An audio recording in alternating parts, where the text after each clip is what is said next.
നമ്മുടെ പാർവതി അഭിനയിച്ച ആദ്യ സീരിയലിൽ മുഖ്യ വേഷം ചെയ്തത് മുകുന്ദനാണ്. മുഖ്യവേഷം എന്ന് പറയാൻ പറ്റില്ല, അതിൽ പ്രധാനപ്പെട്ട ഒരു വേഷമാണ്. കാരണം മുഖ്യവേഷം ചെയ്ത് കെ ബി ഗണേഷ് കുമാറാണ്. ഗണേശേട്ടനാണ് ചെയ്തിരിക്കുന്നത്. അതിൽ ഹീറോ ആയിട്ട് ഗണേശേട്ടനും ഹീറോയിൻ പാർവതിയായിരുന്നു. പക്ഷേ അതിൽ തുല്യമായ ഒരു വളരെ പ്രാധാന്യമുള്ള ഒരു വേഷം ഞാൻ ചെയ്തിട്ടുണ്ട്.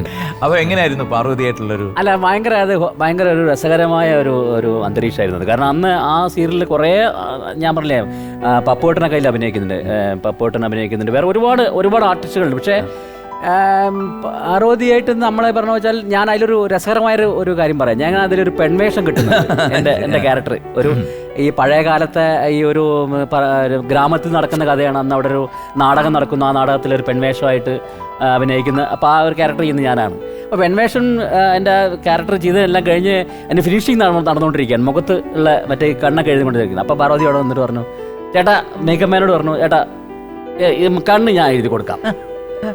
റെഡിയായി തന്നു. മനോഹരമായ കണ്ണ് നല്ല ഗംഭീരമായിട്ട് കണ്ണൊക്കെ എഴുതി. അല്ല, എൻ്റെ ഒരു കോൺട്രിബ്യൂഷൻ ഇരിക്കട്ടെ എന്നൊക്കെ പറഞ്ഞു. അത്ര ആ ഒരു നല്ല, ഇന്നൊന്നും അങ്ങനെ ഒരു ശരിക്കും എഴുതിയോ? ശരിക്കും നന്നായി എഴുതി. ഓക്കെ. നമ്മളെ ഇന്നത്തെ ഒരു കാലഘട്ടത്തിലെയും ആ കാലത്ത് വ്യത്യാസമുണ്ട്. കാരണം വെച്ചാൽ ഇന്ന് എല്ലാവരും വളരെ ടെലിവിഷനെ സംബന്ധിച്ച് എല്ലാവരും കുറച്ച് മെക്കാനിക്കലാണ് കാര്യങ്ങൾ. അതായത് അവർ വർക്ക് വരുന്നു പോകുന്നു, അത് കണ്ടമാനം വർക്കുകളുണ്ട്. അന്നത്തെ സിറ്റുവേഷൻ ആവുന്നല്ല. നമ്മളൊരു പ്രോജക്റ്റ് കമ്മിറ്റ് 13 എപ്പിസോഡിലെ പ്രോജക്റ്റ് ആയിരിക്കും. ടു ബി വെരി ഫ്രാങ്ക്, ഞങ്ങളുടെ സെറ്റിൽ അങ്ങനെയേ അല്ല. ഭയങ്കര ഒരു ഭാഗ്യം. അങ്ങനെയാണെന്ന് നമ്മൾ പറയുന്നില്ല, പക്ഷെ അല്ല, സീരിയസ്ലി നമ്മുടെ സെറ്റിലെ ഭയങ്കര ഭാഗ്യമാണ്. പണ്ടെന്ന് പറഞ്ഞാല് ഇത് ഈ ഇപ്പോഴത്തെ പോലെ സോ കോൾഡ് മെക്കാനിക്കൽ ഇതില്ല. കാരണം ഒരു എക്സാമ്പിൾ പറഞ്ഞാൽ പൂച്ചയ്ക്കൊരു മൂക്കുത്തി സിനിമ അല്ല, അതെന്ന് പറഞ്ഞു കഴിഞ്ഞാൽ ഈ നമ്മുടെ പ്രൊഡ്യൂസർ കിരീട ഉണ്ണിയുടെ ജോലി എന്തായിരുന്നു അറിയോ? ടേപ്പ് റെക്കോർഡർ പിടിച്ചോണ്ട് പോകും. എൻ്റെ ജോലി എന്താണെന്നറിയോ? ഈ ചായ എടുത്തു കൊടുക്കുക അവിടെ എല്ലാവർക്കും.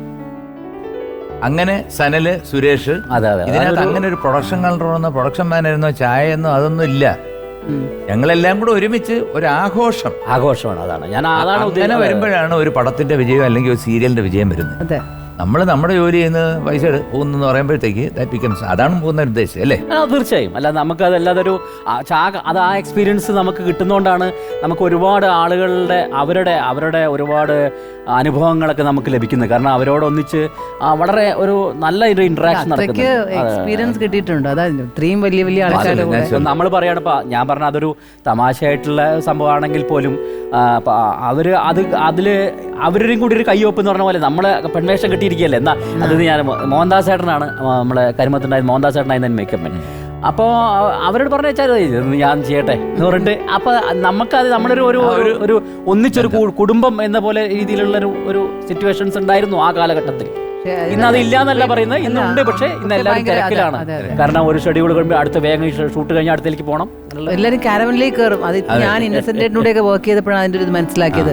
മുകേഷ് ഏട്ടൻ ഇന്നസെന്റിലൂടെയൊക്കെ ഞാൻ ഒരു സിനിമ ചെയ്തപ്പം അവർ കാരവനിൽ കയറിയില്ല. അവരെ കഥകള് ഈ പറഞ്ഞതുപോലെ അവരെ കഥകൾ കേൾക്കും. അവർക്ക് ഇഷ്ടമില്ല. അങ്ങനെ ഇല്ലായിരുന്നല്ലോ പണ്ട്. നമ്മളൊന്നും കാരവനിലൊന്നും പണ്ട് കയറിയിട്ടില്ല. അതിന്റെ ഒരു സുഖം വേറെ. ഒരു കാര്യം അറിയോ? അദ്ദേഹത്തിന്റെ അച്ഛൻ എന്റെ ഗുരുവാണ്. അത് ശരി, എന്നെ പഠിപ്പിച്ചിട്ടുണ്ട്. പക്ഷെ പേര് വട്ടിയൂർക്കാവ് രാമേന്ദ്രൻ എന്നാണ് അറിയപ്പെട്ടിരുന്നത്. പറയുന്ന വട്ടിയൂർക്കാവ് രാമേന്ദ്രൻ നായർ എന്നുള്ള പേരാണ്. പക്ഷെ മനീഷ എന്നാണ് വിളിക്കുന്നത്. കാരണം മനീഷ. പക്ഷെ അദ്ദേഹത്തിന്റെ മീശയാ, അതേപോലത്തെ കട്ടി മീശയും പഠിപ്പിക്കുന്നതും അങ്ങനെയാ. ഭയങ്കര സൗണ്ടിലാ മതി പഠിക്കാൻ പറ്റും. എന്നെ പ്രീ ഡിഗ്രിക്ക് പഠിപ്പിച്ച വ്യക്തിയാണ് അദ്ദേഹത്തിന്റെ അച്ഛൻ.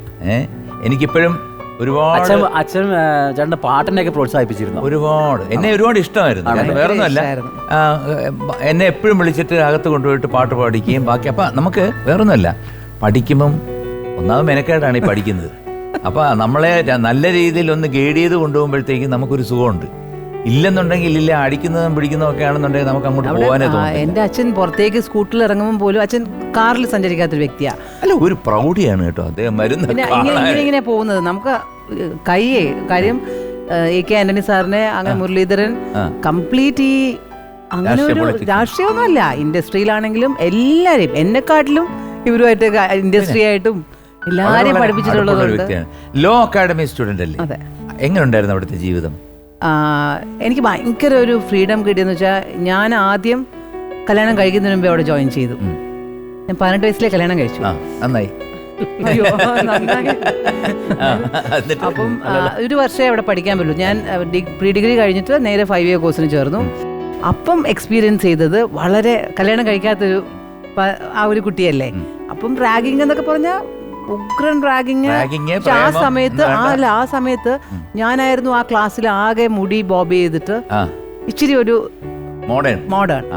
അതിൻ്റെതായ ഭയങ്കര പ്രശ്നങ്ങളുണ്ടായിരുന്നു. പക്ഷെ നേരെ ഭയങ്കര എന്ന് വെച്ചാൽ ഫുൾ എൻ്റെ കൂടെ നടക്കുക, ഉച്ചയ്ക്ക് ഇരിക്കുക, നമുക്ക് കഴിക്കാൻ പോലും പറ്റില്ല കുറച്ച് പേരെ. കാരണം നമ്മുടെ മുടിയൊക്കെ വന്ന് പിന്നിയൊക്കെ തരും 2 സൈഡിലൊക്കെ. നമുക്ക് അങ്ങനെ അത്രയ്ക്കൊരു ടെൻഷനാണ്. അതിനുശേഷം ഞാൻ ഡിസ്കണ്ടിന്യൂ ചെയ്തു.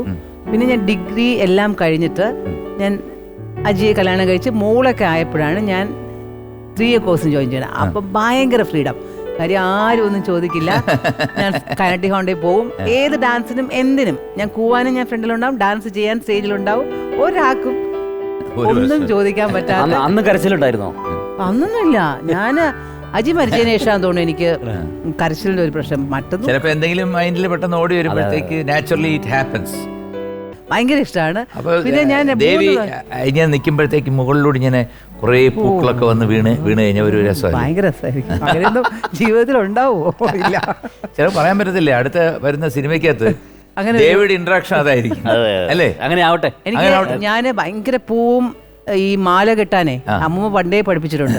അപ്പൊ എല്ലാവർക്കും അത് എല്ലാം അറിയാമോന്ന് അറിയില്ല. ഇപ്പോഴും ഞാൻ ഈ പൂക്കളെല്ലാം അപ്പുറത്തുനിന്നൊക്കെ പറിച്ചെടുത്തിട്ട് കൃഷ്ണന്റെ മാല കിട്ടുക എന്നുള്ളത് എന്റെ വളരെ ഒരു ഏറ്റവും എന്റർടൈനിങ് ആയിട്ടുള്ള ഒരു സംഭവമാണ്. ഇപ്പൊ എവിടെയാ താമസിക്കുന്നത്? വട്ടിയൂർക്കാവ്, ട്രിവാൻഡ്രം. അമ്മയുടെ കൂടെ. അച്ഛൻ മരിച്ചിട്ട് അനേക്ഷ മരിച്ചുപോയി. 3 വർഷം. എനിക്കൊരു മോളേ ഉള്ളൂ. മോള് കല്യാണം കഴിഞ്ഞു, 1 വർഷമായി. എവിടെയാണ്? ഇവിടെയാണോ അതോ? ഇവിടെ ആയിരുന്നു. കല്യാണം കഴിച്ചതും ട്രിവാൻഡ്രത്ത് തന്നെയാണ്. പക്ഷേ is working in Chennai. Chennai. അപ്പൊ അവര് ചെന്നൈ സെറ്റിൽഡ്. ദേവി സുഖം ഭരണം. എന്റെ അമ്മയെ നോക്കാന്നുള്ളതാണ് എന്റെ ഏറ്റവും വലിയ